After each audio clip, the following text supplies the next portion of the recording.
Thank you to everyone who's already supporting us on Patreon. We've been pleasantly surprised by how many people were able to support the podcast, given we've only been going a couple of months.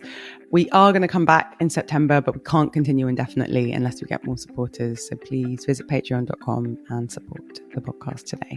As socialists, we believe in that great Marxist principle, from each according to their ability, to each according to their need. And that's reflected in the 3 levels of support we've created, because we can't speak to your ability, but we can speak to our need. We're going to need you to put your money where your ears are. We have 3 packages. The Wokarati package, £3 a month plus VAT. The Prosecco Socialist, £10 a month plus VAT. And the Ultimate Comrade, £50 a month plus VAT. Bearing in mind, you don't have to be a socialist to contribute. You just have to appreciate what we're doing. All of the packages include over the top, under the radar weekly bonus episode, access to the WhatsApp private community. We had a great night on election night with our WhatsApp community. Carys and I were in there all the way through the night, and the weekly newsletter. Prosecco Socialist, £10 a month, and the Ultimate Comrade, £50 a month, also include first to know about live and in-person events. So, if you have the money and you are enjoying this podcast, please, if you can, do.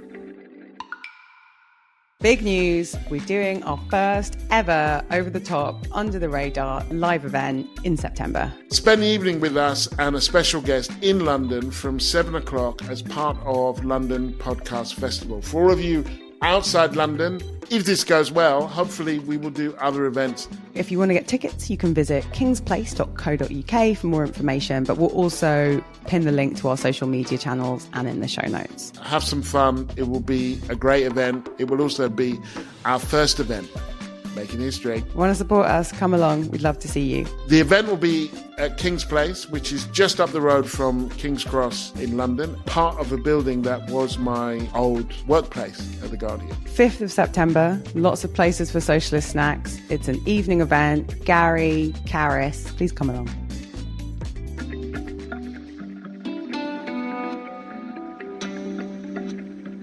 Hi, I'm Gary Young. And I'm Carys and this is Over the Top, Under the Radar.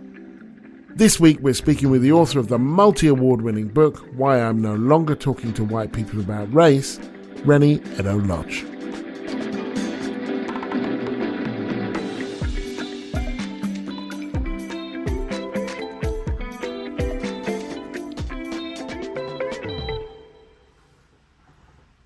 Hey Reni, how you doing? I'm doing well, and I'm so excited to be here today.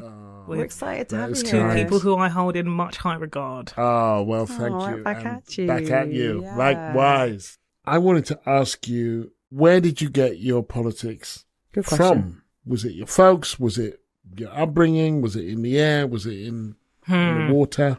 They do put socialism in the water now. They do. Well, they should. They should. They put should. it in the water, Thames, not all this poo. Yeah. Oh, God's Yeah. sake. I have a story about being really young, like under the age of 5, and trying to give away my McDonald's Happy Meal to somebody who was unhoused and being heavily chastised. And I was like, who were you chastised by? my mother, of course. Okay.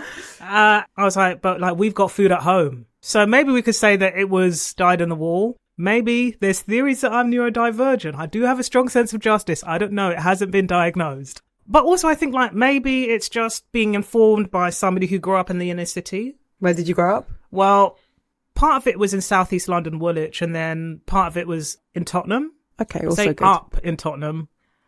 North. Up north.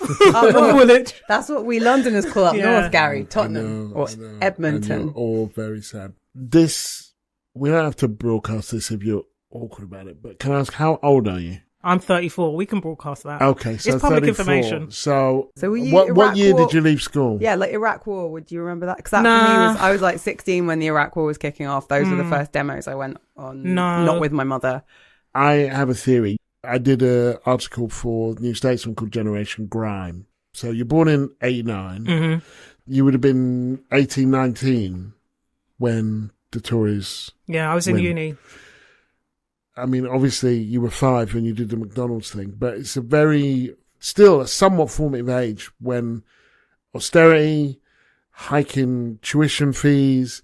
You would have grown up all through Iraq War. Black Lives Matter would already have started to be a thing. That there is some kind of generational inculcation. When I think of Stormzy, Mary Black, Zara Sultana, they were all within that cohort.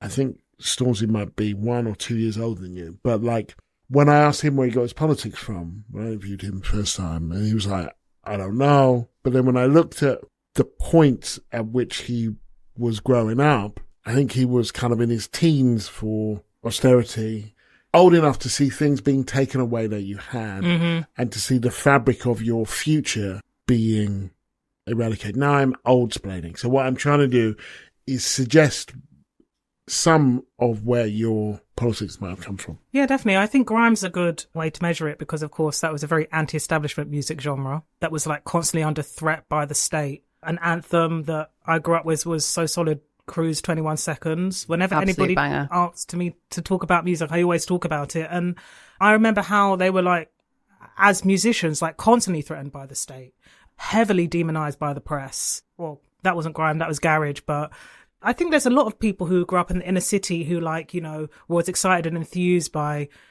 what at the time was called multiculturalism, fusions of cultures, amazing, interesting culture coming out of essentially places in the country that politicians had almost completely written off. And to see that culture denigrated and considered a social problem, particularly when it sprung out of very little, you know? Yeah, well, I think I'm a little bit older than you and I don't fall into Gary's generation grime, but I remember Channel U, Dizzy Rascal, Wiley, and for the first time growing up in Brixton in social housing, so in a working class community and also like quite a mixed community in terms of class, in terms of race.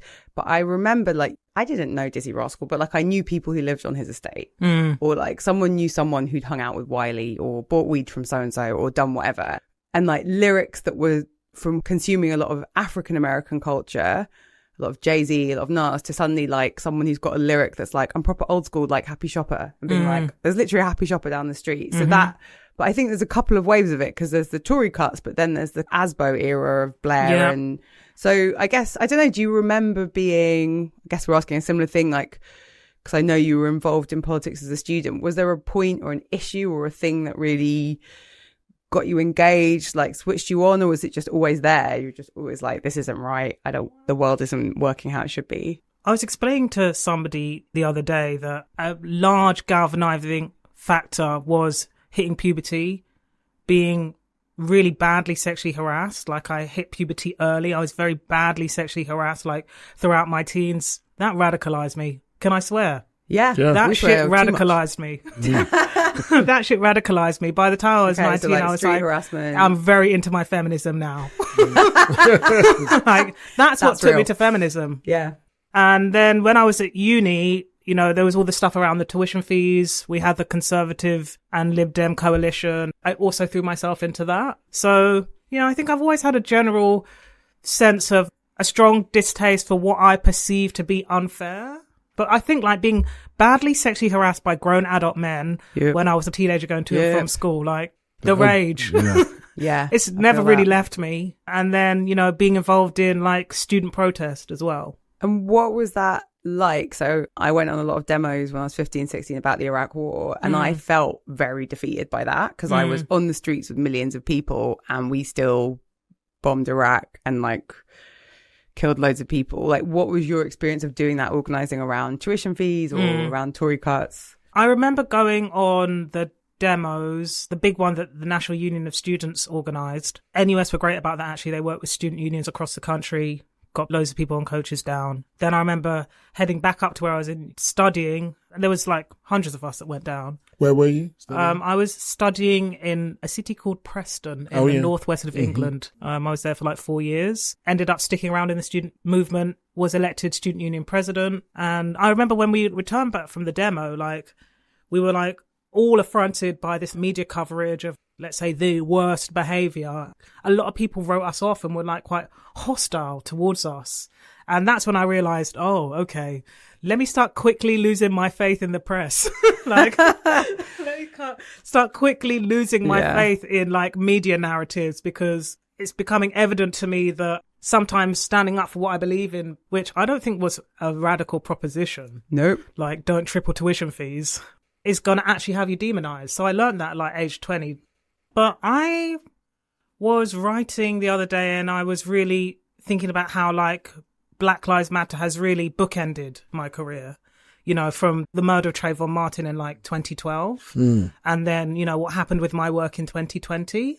The murder of Trayvon Martin, which I guess I'll just explain for your listeners in case they don't know, but he was like a teenager who was murdered in the States, of course, walking home with some Skittles and like a soft drink. And, iced tea. Yeah, and he was deemed a threat by a man called George Zimmerman and shot him after they had a like little altercation. Zimmerman was like a have a go Harry. He sees him, he assumes it's a gated community, he assumes that he's a criminal, he chases him. And there's basically no way that Trayvon Martin gets home that night. Either he gets hunted down by Zimmerman or he fights back. But what he's not allowed to do is go to the shops, get his Skittles, get his iced tea and walk home. Zimmerman stops him. They get into a tussle. Zimmerman shoots him. Yeah, it was probably the first spark of the BLM movement. Yeah. And interestingly, it wasn't a police killing. It was a vigilante killing. I think that was a formative moment for the global Black Lives Matter movement. And that was something that really moved me. I remember writing about it on my blog at the time. You know, so I kind of see myself as part of a generation that is really like comfortable and used to protest. We watched infrastructure crumble when the Conservatives, I know it was a coalition government, but it was basically a Conservative government, elected right at the beginning of my adulthood. And I've watched the social safety nets and, you know, social housing just be completely dismantled. I still live in London. I don't live far from where I grew up. Everything is worse. And post-election, I was saying to my friend, I feel like the student movement is literally like the Bullingdon Club of the left. Do you know what I mean? Like, Good analogy. It's not wrong. If you're not, pay attention to whoever's involved, because you'll be hearing from those people in 10, 15 years, including me. I was actually one of the people. You're saying you're a member of the Bullingdon Club of the Left. I am. And I think my ascent was unusually early for somebody involved in the student movement, because I was grabbing headlines maybe 5-6 years after I finished. Usually you hear from people a decade after they've been involved in the student movement, the ones who go off to be Labour MPs, of course. As soon as they get that seat. Yeah, exactly. Well, they're usually just like dutifully hanging around the party, being good and obedient and stuff. Yeah. Yeah. To be fair, some people who came out of that are good, right? They are good. I'm not dissing them. Well, hang on. A lot of them aren't. Most of them are. I think it's just a statement of fact. And I think it's just something we have to be mindful of, especially in Labour, because we've spoken about this. I think the party culture is very conservative and very biased toward insiders. And like almost regardless of your politics in Labour, it's a bit like, well, if we can't place you, if you're not known to us, you know, you're in this faction and you came up doing this, I think that is quite threatening and challenging to Labour. So yeah, I think you can be an amazing left-wing Labour MP and have come up through student movement NUS. You can be a Blairite. But the fact that now the trade union movement is much less of a feeder for Labour than the student movement, I think it's just something for us to be mindful of as we try and understand and navigate politics and the media. And I would say this batch of MPs, I was like, oh, wow, I sort of know, like as in follow on Instagram or Facebook, a lot of MPs. And same with political journalists. And that's a pretty small pool for everyone to be swimming in. And of course, you know, the fact that the Labour Party does seem to draw so heavily on the student movement rather than the trade union movement has huge class implications, because we're talking about graduates here. It sort of does link into that tuition fees conversation, doesn't it? Because one of the reasons that we were all sort of hitting the streets back in like 2010 was this is going to have huge class implications on who's going to decide to want to take on that debt. People who don't want to take on debt for various reasons, even though we heard all of this stuff from Conservative MPs about how you'll never pay it off anyway, like they're more likely to be working class. Yeah. So yeah, it has huge implications for what the parliamentary Labour Party looks like in the future if they keep drawing from that pool. And you talked about as a self-identified member of the Bullingdon Club of the Left, like when your ascent and blowing up. Do you want to talk us through a bit? What was that like and what did it feel like? Well, I must say that there were like efforts to pull me into Labour students. They tried People did come to Preston to visit you. me and have lunch. Did they? Really? They did. People did the pilgrimage From to where? Preston. I love this. Hang on, where did Probably- they come to Preston I'm from? not quite sure where they were based, but Sussex, it was not there. Oxford, Cambridge. Yeah, because if you went to Preston from Manchester, that's not like No, Yeah. I don't think they were Manchester based. I like to think they came from London or they came from somewhere in the south and they're like getting the map out. Preston. She's This in is Preston. some serious deep state shit. Yeah, this is it's people always like Granta. It's like Yeah. maybe I know it wasn't Wes Streeting because you weren't contemporaries, but like it's like a sort of a Wes Streeting figure Yeah. making the pilgrimage to Preston to be like, Reni, join Labour 30 under students, 30. join us. There were join efforts us. to get me to go on trips and have lunch with people. And I think, you know, what I will say for Labour students is that they're not bad talent spotters. Do you know what I mean? no, Like, I'm kind they of try and bring impressed. people So in. this is going I a was bit like, against my I'll eat the theory. lunches, guys, but I don't want to be involved. You're like, are you getting the lunch? Okay, yeah. See, because they were trying to kick me Because I was out. broke. Yeah, I'm like, this is not, I was like, they were Yeah. talent spoiling her. I Yeah, was like, yeah, there's a yeah. lot of purging when I was Yeah, involved. A lot of yeah, I purging. know, Okay. yeah. Well, What I've was always the been a bit pitch? circumspect because I didn't align myself too heavily with the left, like Right. the student hard left left. either, Yeah. because very stressful bunch. Yeah, it can be bad vibes. Always shouting. I'm very sensitive. I'm very sensitive. You're caught between the lunching Labour students and then the hard left who you're like, it's because you're yelling a bit That much. sounded so onto that. Always shouting. Honestly, Oh, shouting. it's my ears. I'm really My ears. sensitive, so I don't need. Can everybody just talk in like normal, quiet voices, please? Okay, so, So you were two caught in the shouty middle. crackers. The Were the lunches good? they were all right. Okay. But It wasn't yeah. like a Greg's. It was So- like a sit down. No, it wasn't a Greg's. Also, I was broke at the time, so I was happy to have some free food. Never turned down the free lunch. But I didn't succumb to, some could call it pressure, others could call it the gentle invitation. So when I sort of like threw myself into feminism and journalism and trying to make it as a writer and journalist and eventually author, I think I'm taking the hat of critic now as well. I was doing that unsupported by any organisation, but I ended up trying to be a freelance journalist, and I didn't train as a journalist, so this was something that I really learnt on the job with some brilliant editors over the years. Always tried to keep race and racism and kind of like structural inequality in what I was like thinking about reporting on. Like there was more publicly available writing that I did that was strictly comment, and I think like when you're a young writer and journalist, people are like, oh, what do you know? You're out here commentating on the world. You don't know anything about it. But I also did some like really great, meaty, interesting features for a publication called Inside Housing, which is all about social housing, and like worked with an editor who I'd met through feminism who really like was so amazing and supportive. And I was still being involved in activism and writing on my little blog and like pushing it out to the world via Twitter, as it was called then, and getting involved in conversations about feminism online, some of which became increasingly hostile as the women who were, I guess, the biggest voices in that space were kind of just annoyed about feeling criticized, feeling they were also receiving lots of unfair criticism. The more I got involved in these activities that I think ostensibly good people were putting lots of time and energy and were probably like completely underpaid or doing it voluntarily.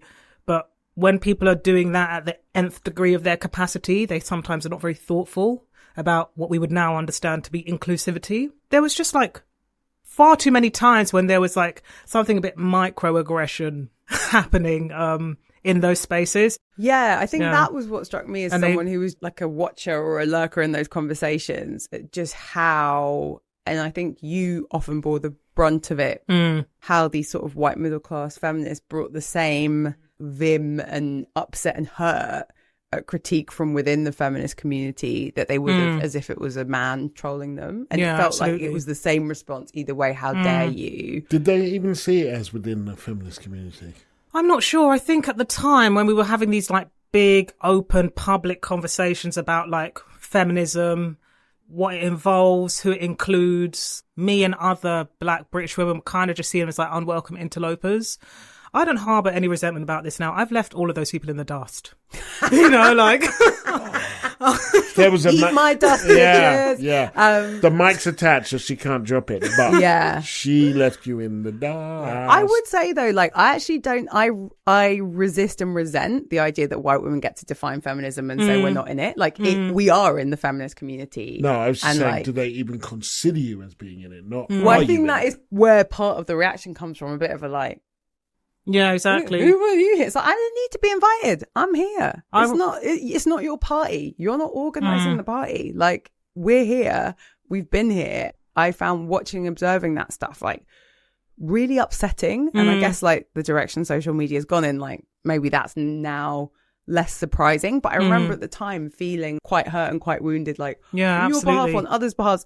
Sometimes they get a little bit teary. Oh, yeah, they love to cry. And then you're the mean black woman who's like made them cry. Absolutely. And then they'll be like, well, I was raised by a single mother. And you're like, it wasn't really, I was also, but that wasn't really. And that kind of, shutting down of spaces that felt very exciting and full of potential. Yeah, absolutely. I think if you were interested in like transforming the world and making a fairer society for women, it was very disappointing and distressing to be like, oh, the same people are saying, men, you need to shape up in these ways, like aren't really open to feedback of shaping up. You wrote a book about getting white people to shape up, or about race more broadly. How was that experience then? The first chapter that I sat down and wrote was about feminism and British feminism. And I often hear, because a lot of my readers are women, I would think most of my readers are women, and a lot of them are white women. I often hear that was a chapter that really resonated with them in a big way. So there was a overlap from like pulling away from that British feminist activist space, basically feeling a bit despondent because I was like, okay, well, all of my like revolutionary energy can't go here because there's just such hostility to like the basic question of who's included. That was the first chapter I wrote. It was really difficult for me to write. It took me a year to write it. But consistently, what I heard post-publication from white British women in particular was like that really resonated with them. You know, the scales fell from their eyes, etc., etc. And I think that there was a time where, like, I wanted to settle a score, but then I realised, you know, it doesn't really matter. That's very evolved of you. I'm a big score setter, so I like that. You're a bit like, that's like a zen. Yeah. It's many things in me. I mean... Maybe also the Welsh. Yeah, we love a grudge. We love a grudge. I think that it didn't matter to me because that all of those arguments in British feminism, it was like, well, there's a broader problem here and it's actually nothing to do with the individual people. The broader problem is that, like, in Britain, there is a cultural attitude that, like, racism doesn't really exist here. We don't need to be addressing these matters here. And so, it's like and an all American of these people who I felt disappointed by and felt hostility from, they were informed by that too. So I was like, well, there's actually a bigger problem here and I would like to use my writing to try and redress it. I just wonder, because reading, say, Audre Lorde or Nikki Giovanni, Angela Davis, obviously they're all American, but go to Germany and Maya Ayim or Peggy Pisha or any, like, this seems each place will do its racism and the racism within the feminist movement differently, but each place does it in a way that there are a group of white feminists, if you're talking about a place where people of colour are in a minority, that imagines people of colour out of their story. And I'm wondering what is specific to Britain about that. I'm throwing that up into the class. Okay. Are you teaching the class? On feminism? Yes. Mansplaining feminism. I'm not mansplaining feminism. I'm teasing you. Well, I think what's different about Britain is Britain's cultural understanding of what it means to deal with conflict. I'm West African. I come from a culture where, like, gang. all problems are out on the table. Air it. I grew up hearing family arguments shouted down the phone. I don't know if they ever got to any point of resolution, but the arguments were being had. And I just think that, like, Britain's understanding of, like, conflict resolution is really just passive aggression, unhealthy levels of repression, and rank closing. Can I add excessive use of the word fine and going really red in the face but saying nothing? Exactly. Fine meaning what? It's fine. It's fine. Mm-hmm. Whereas, in a Ghanaian context. I can't speak for all of West Africa, though I wish I could. No one's going to be saying it's fine. They'll be like, what's happened? If people aren't happy with you, they'll let you know. Your younger brother. I've heard from your senior brother Exactly. that you've been... There's no... And everyone's chatting about everyone's business. If people aren't happy with you, they'll let you know. Fully. Like, that's what I grew up around. I've got the incredible privilege of being able to travel extensively with my book. And so, you know, coming back to Britain each time, and I do consider Britain to be my home, the cultural differences are like always thrown into sharp relief. And I think that that level of poor conflict resolution is really just like baked into British identity. Even those of us who, you know, identify with other countries but live here, like we can be guilty of it. I really feel like quite committed to pursuing emotional honesty in my life and work now, simply because I just can't really operate in any other way. And I also kind of think that, like, when you're a writer, particularly in Britain, like, the British crave emotional honesty, man. They need it. Because they ain't doing it day to day. This is the thing about when British people cry. It's like they need the release. Exactly, it's like, that's when people get so emotional about people the football. Leaning on alcohol. You're allowed. You know, I prefer emotional dishonesty. Are you on a different team to us? So I think I am on emotional lie. Stiff upper lip. When people are emotionally honest, sometimes it's like, oh man, now I've got to deal with that. Yeah. You did live in America for over a decade, though, who I feel are on another end of the spectrum. They play different sports. They got some, maybe you got, there. Yeah. I think I might just be a very British thing about me. Yeah, well, you are a different generation, Gary. You did so say. I'm also old. I'm interested in, so we've talked about the book. I mean, the book's great. If people haven't read it, everybody's read it. If you haven't read it, read it. The book's famous at this point. It's a bestseller. It's a bestseller, and it's been translated into many languages. A lot of your life's been lived online, and a lot of the success, not all, but a lot of the success of your book was also driven by social media. And there was this sort of famous people or other people taking selfies with your book, so beautiful cover. Like, what's your relationship with social media? Like, if you don't mind sharing, like, how much time do you spend on these platforms? Always lurking. You're a lurker. Okay. I'm always lurking. I like to know what the people are talking about. Yeah. I like to be engaged. Yeah. I don't post on TikTok, but I'm watching it. Oh, you're on TikTok? Okay. I want to know what the conversations. I kind of feel that's my job as a writer. And you like being on it. You don't find it stressful. Like, I'm not participating. I'm just watching. So it's not stressful when you're just watching. You should just lurk. I'm lurking. Literally, the games. Traditional. This is an actionable conversation. Instagram can stress me out, even if I'm just lurking. I'm No, like, everyone's life Instagram's is so perfect. stressful. Everyone's happy. The children are beautiful. They go on these nice holidays. They cook food and they look I don't good. believe any of that stuff. I know a part of my brain knows it's a lie, but the Yeah. other part of my brain is fix up. Because I think, like, when I choose to post on Instagram, because I have a blue tick account, like, I'm highly selective about what I choose to post. So I know other people are too. So I don't really post on social media anymore. I really feel like when it comes to, like, sharing myself on social media, I've done my time. That's how I feel. You know, I still have my political beliefs. I still hold them dear. I still love to write. I see that there's people younger than me taking on that baton. I see them on X. I see them on Instagram. I say, you go, kids. Yeah, but don't you worry it's not about gonna be them me. as well? Like, I guess I feel They need to learn their own lessons. They do. Just like I needed to. There is a curious thing, which would be, you write a book, as you've done, which is a reasonably anonymous thing. It's not like being on the telly. You write a book because you want to write a book and you want people to read it, but you don't necessarily bargain for being a public figure, which is a different thing altogether, I think. And beyond what just writing a book is, and particularly because of social media, you can become very public very quickly. So the days when you would have to be on telly, like I remember, this is a name drop, but for a reason. I interviewed Warren Beatty. He told me about being in Russia and going into a bar or a restaurant with a great Russian poet called Yevgeny Yevtushenko. And everybody started, there was this big buzz. Because somehow the people knew there was a famous person in the room. And Warren Beatty said, what are they talking? And the guy, and Yevgeny Yevtushenko says, they think you're me. Because there weren't that many tellies in the Soviet Union. I hadn't seen him. He's a poet. But we're now at a place where people can and will stop you in the street and say, hey, Reni, you know, and you don't know what's coming after that. I read your book. I think you suck. I really like your work. You know, I've told the story to you, certainly, of a woman stopping me in Hackney and saying, you Gary Young, isn't it? And I said, yeah. And he said, I read your book. And I said, oh, get my face ready, you know, for like, and she said, yeah, I didn't like it. And I was like, okay. And she goes, yeah, I didn't know where you were coming from. I said, oh, yeah, fair enough. Yeah. She said, anyway, I saw you and I thought I should say something. And I, you know. She's a black woman, right? Yeah, of course. Yeah. And I wasn't upset, but I was on my way to Nando's, you know, and then. Just wanted your lemon and herb. Yeah. Sorry. He's rightly been insulted there.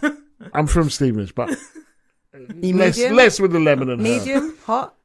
Medium. Yeah, medium. That's respectable. Yeah, okay, thank you. And again, I would just say, if you are the woman that approached Gary on the street to tell him you didn't like his book, please write in. We want you on the show. We want you on the show. Well, we love your energy. I want to read your books. You know, becoming famous is a process of severe objectification, essentially. If you write about ideas, then people literally just see you as the physical embodiment of them. And I know a little bit about objectification growing up as a girl and being a woman, but I wasn't quite anticipating, I think, when I was like in the run up to publishing this book. I didn't expect to be as objectified as I would be. I absolutely hated being famous. I hated it so much. So hated like you were famous. Say a bit more. I'm about established now. I'm not famous. Like what's people, the difference? Yeah, tell us what people you mean. know my work, but I walk the streets unmolested daily. I catch the bus. I'm on the tube. Okay, but there was a out period here. Nobody when, knows who I am. Was there a period when that wasn't the case? There was maybe like 3 to 4 years where like every time I left the house, I live. I'm not going to say where. I'll just say the Victoria line. You live in London on the Victoria line. Exactly. Like I live where my readers live, and to some extent, like that's a success because these are the people who I want to be reading my work. These are people who probably are my peers and probably even adjacent to my networks. Incredible, amazing. I remember speaking to somebody at a literary festival in India, and I was telling them that was happening to me. They're like, "Oh yeah, that happened to Zadie Smith too." Like, and I was like, "Wow, okay, incredible, amazing feat." But also, like, I'm not really one for wanting to be the center of attention. I'm a writer. I'm a journalist. I like to observe. You know, so I really felt for a while like I'd lost my anonymity, like I'd sold my face. And I often, you know, I had to do some deep thinking about, okay, why did that happen to me? Because I was naive pre-publication. Nobody knows if a book's going to be a bestseller or not. So nobody's going to warn you. But I was a 27-year-old young black woman from London. And I kind of thought, okay, I'm going to be received as like a serious political thinker. Ultimately, time has shown that I am somebody who's respected as a serious political thinker now, but the attention initially that the book got was informed by me being young, being a woman, and I hate to bring it to this, guys. I hate to have to bring it to this, but also I think it was the way I look. And I think, you know, there was ways in which like, there was images of me out there and I was like hauled in for photo shoots. I'm not complaining. These are things that's so important for a debut author to be participating in. No publicist is going to tell you not to do it. But like, I was like, this feels like a high proportion of my image of my face out there in a way that I didn't anticipate, but I participated anyway. And it's also a very new thing, right? Like, you know, Gary won the Orwell Prize. Like, there aren't that many pictures of George Orwell or Simone de Beauvoir. This kind of image-driven society is new. It wasn't always the case that writers had to be photographed. And there is a specific thing that happens for women and for young women in terms of how they're objectified and commodified. Exactly. So you felt that was a big part of how you had to promote the book. Like, it was face. Undoubtedly, the book became me. I looked a particular way. I had my hair out. That was kind of like a visual signature. Those things really became interchangeable. And that became clear to me when people come up to me in the street crying. And as somebody who, you know, writing is very much a behind the scenes kind of job, I was kind of shocked by that. I always think I did a little bit too much press. My publisher will never agree with me on that. No such thing. Like, unfortunately, says a PR person. But you don't know at the time that it's going to be a bestseller, right? So you're out there, you're hawking your wares. You are doing what you need. You write a book, you want people to read it. people who work in the industry say, well, then this is what you have to do to kind of, so then the thing is that then when it blows up, all of that stuff is amplified and magnified, but you're doing what pretty much, with a handful of exceptions, Elena Ferrante being one, like there are some people who are like, just don't fucking talk to me. I don't want to be known.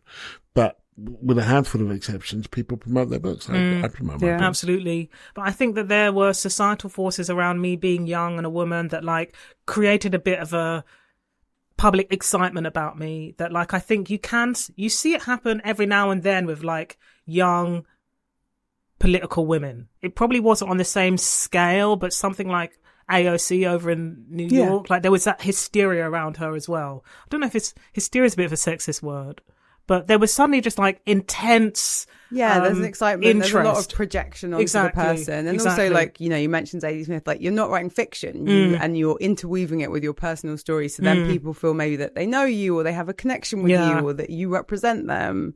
And I think it's more acute. I mean, we can just see it, like women are objectified more. Absolutely. You don't actually have to be a woman who takes your clothes off in public to be objectified. Nope. By the general public. And of course, it's so amazing and incredible that people felt heard through my work, particularly women, particularly like other young women of colour, like incredible, amazing. You've said and communicated a huge amount of gratitude for the success. You also said you hated being famous. Like, why did you hate it?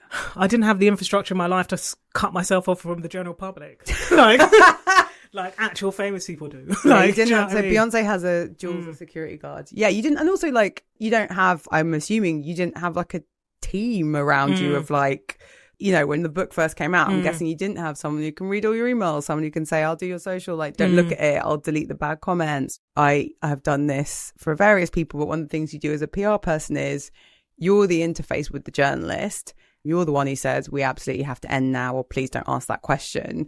And part of when you're a comms person or a PR person is you're a buffer between a celebrity, a politician, a company, and the journalist, to just allow the other person to have a bit of breathing space and like not be the one to say, actually, I need to leave now. This interview's run long and you've asked me a lot of rude questions. I'm guessing you didn't have that when the book first came out. It was just you. I worked with a brilliant publicist. I was like the last big book that she worked on before she went back to New Zealand. She was great. I love her. And she was always brilliant. But at the end of the day, you know, people in publishing move jobs. I didn't have much of a buffer. I didn't come from a background where like, this is a job that people do. So nobody said, this is the infrastructure you need. And I lost my personal life for a bit. And I was so busy all the time. I don't think I had the support I needed around me. And there were some people around me who were really supportive, but, you know, they've got their own lives. I've built all of that support now. If it's not too onerous a question, Reni, before we wrap up, what are you working on now?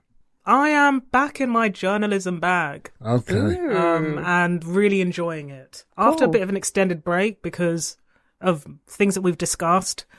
And I was quite overwhelmed by it all. And there was a point where it felt like I was the book and the book was me. And I was trying to separate it. And it was getting in the way of wanting to do journalism, by the way, because you can't be like behind the scenes and observing if everybody knows who you are. To some extent, like, it opens amazing doors, but in other ways, like, people are acting weird around you. Yeah, well, it's like the food critics, that there are a few that try and stay anonymous because otherwise it's like you rock up at the restaurant and exactly like, get the good plates out. But I'm doing some culture journalism at the minute, which I'm really enjoying. I just love reveling in creative excellence, thinking about politics. I feel so lucky. This is my dream job.